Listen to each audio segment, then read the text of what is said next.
So it's always easier to see what it looks like on the other side when you can watch somebody walk through it before you do. Hey guys, I'm Rebecca and this is Davey and we run the Divorce Hub. What we're going to do on this series is read you messages that we've received from clients and people that follow the channel and even friends in our lives who are going through divorce. And we've picked out and screenshotted some of the messages that they've sent us, and we just want to read them and then talk about them, because what we found is people, when they're in the depths of a divorce, share some of the most raw, vulnerable, emotionally charged thoughts. And we've made sure that we are a safe place where people can say whatever they want, so it doesn't come out on their spouse. And so we have some really cool messages. We're going to do one per episode where we just read it and talk about it. Never are we going to share names or situations of the people behind these messages.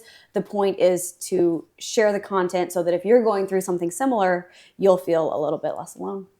Yeah, we've also, I will say, we've tried to create as many different ways for you to get a hold of us, because one of the things we definitely recognize in this process is that while someone might be searching for divorce help or need help, the other person may not know. And so we've created a bunch of different ways to get a hold of us: text message, email. They can upload some information. One of the ways that is becoming more and more prevalent, and I think we've now had all of the major platforms: LinkedIn, Facebook, Instagram, and email for us.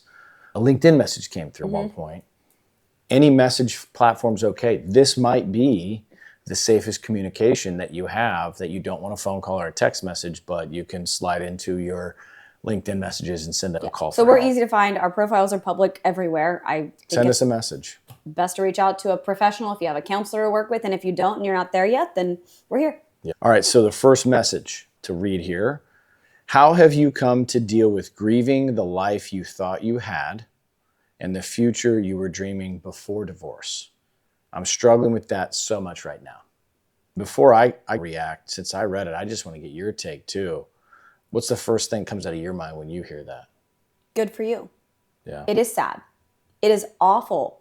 And there's no part of divorce where if you feel good about it, that's a good thing, really. Like, sometimes you're going to feel confident in your decision, but this piece of it that this individual shared is one of the most important, healthy parts of a divorce: to grieve the life you thought you had. And my first thought is I'm cheering for that person, because they're stepping in to the pain of the reality that life you wanted is gone. How about you? What's the first thing you think of? I think that I zoom out and I will try to remind people that this battle between two forces diametrically opposed, which are your past and your future, that battle never dies.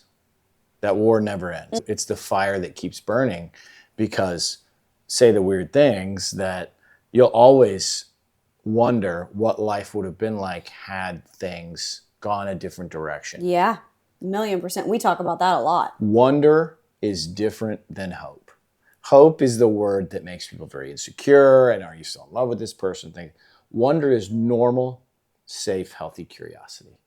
And you see it the most at like times when you interact with that person, switch days, things like that.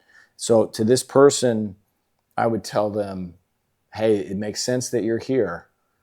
Don't expect this to be a fleeting feeling. This is what you'll go through, is balancing the past and the future and what you thought you had. And you'll go back and you'll question, or my expectations in the beginning realistic? And one of the things that hurts the most, I think, when you're in this process of dealing with past and future, is making peace with the idea that the person that you thought you married never was going to be the idea that you romanticized. Did you fall in love with that person or the idea of that person and what they could be?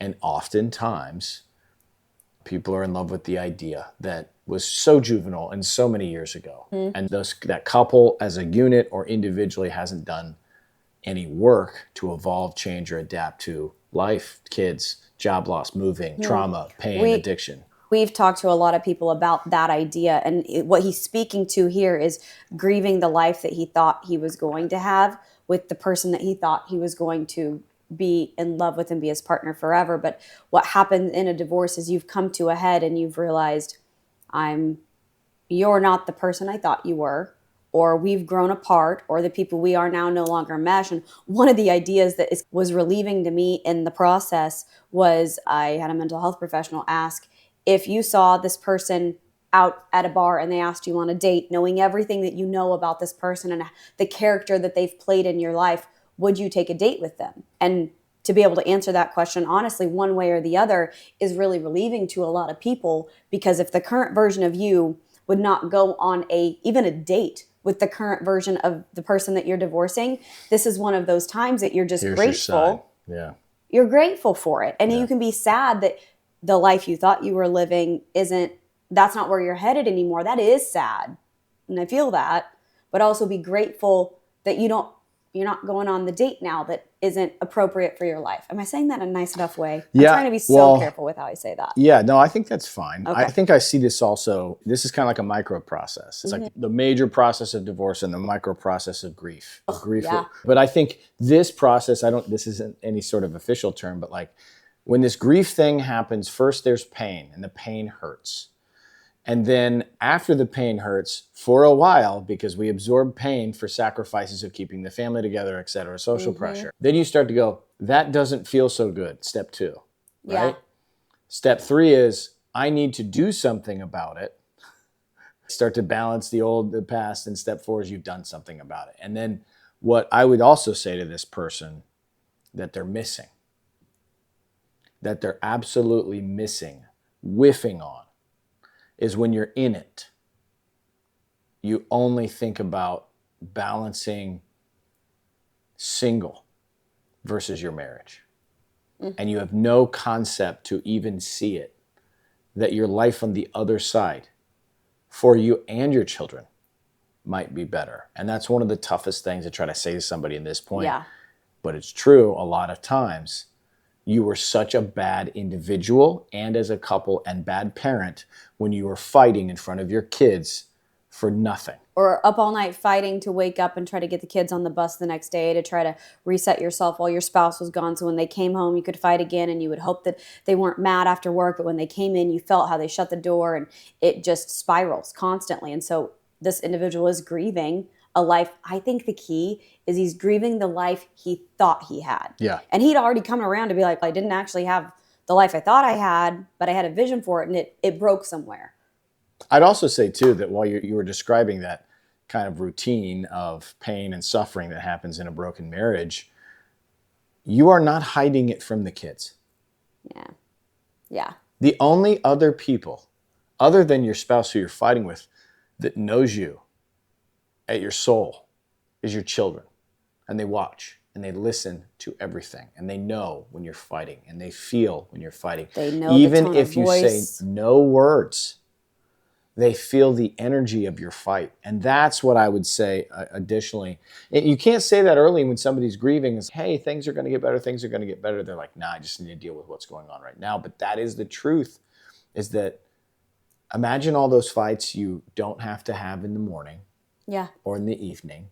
Imagine all that pain and suffering and grief and guilt and punishment, self-punishment for any of your transgressions or things that have happened wrong.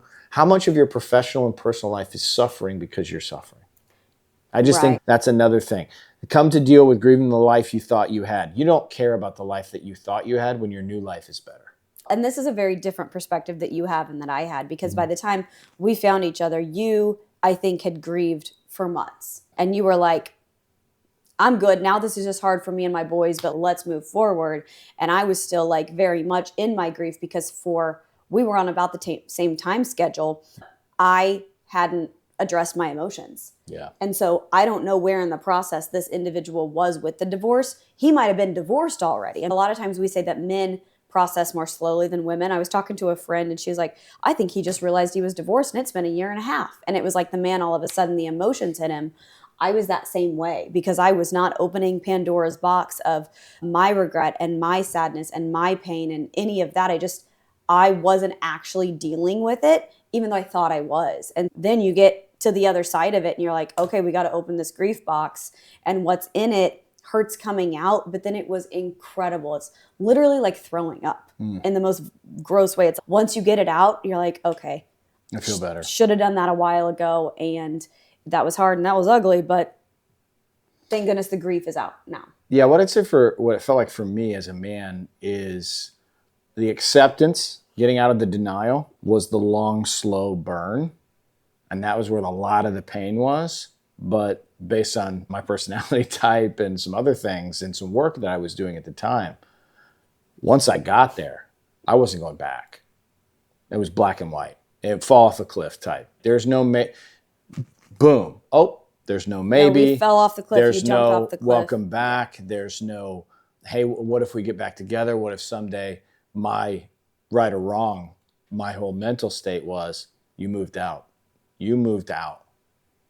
And it's game over. Once we leave our home that we had together, and look, sometimes that has to happen, right? I'm not shaming anybody or saying that you shouldn't. Sometimes that might be the best thing is for someone. We've had a lot of people who've been like, I moved out, and we're like, thank goodness. Somebody had to be strong enough to get out. In-home separations are so messy and ugly and ugh. But my point is that moving out for me, just from my experience, meant game over. Yeah. And so I know that I suddenly moved on right about the time you had come on, but I think that probably gave you some discomfort in our relationship early on because you're like, you can't be this moved on this fast. And I'm like, it took me a while to get here, and it was climbing up a mountain and then finally hitting the top and going, hey, it's just down from here on the other side. And I think something important to mention about grieving, anytime you hear a professional talk about like grief and the grief process, they call it a cycle. It's a cycle. And what's unfortunate about a grief cycle for adults and for children that you've got to keep a hold of is it's not a perfect circle like what that chart shows. Grief looks like this. Yeah. And there's nonlinear. Yeah. So many times that we look at each other and we're like, that kid's grieving. They just lost their absolute mind over nothing. We're going to have a conversation. Same with us. We'll be like, there'll be times we'll look at the calendar and be like, what the heck happened this day a year ago? Because we really believe a lot in that idea that your body keeps score. There's a whole book on it, but the time of year that stuff starts to happen, your mind remembers that. Oh, the leaves were changing when we had that horrible fight, or the leaves were changing when I found out about that affair, and your body and your mind are like, oh, this time of year is bad for me. And so the grief process is going to show up at a lot of different times in a lot of different ways, and that's okay. Because once you've opened the box, you remember how to open it, and you're like, okay, when I feel that feeling, I'm going to do X, Y, Z. I'm going to journal. I'm going to go to counseling. And that's an important piece of it. I think people also, you're trying to make sense of your emotions. And so people fight their grief back. They don't allow themselves to feel it or name it because they think that is some reason that their body or their mind or their heart is tricking them to wanting to go back with their person who they, in their same daily life, they're like, no way. Why am I feeling like I miss this person? Why am I feeling this? Because that's normal to miss them. It's normal, and it's grief is non-linear. And sometimes it is exacerbated by, oh, we got to do a switch day or a meetup, or there's your anniversary or something hits. But sometimes it's like sitting on the couch.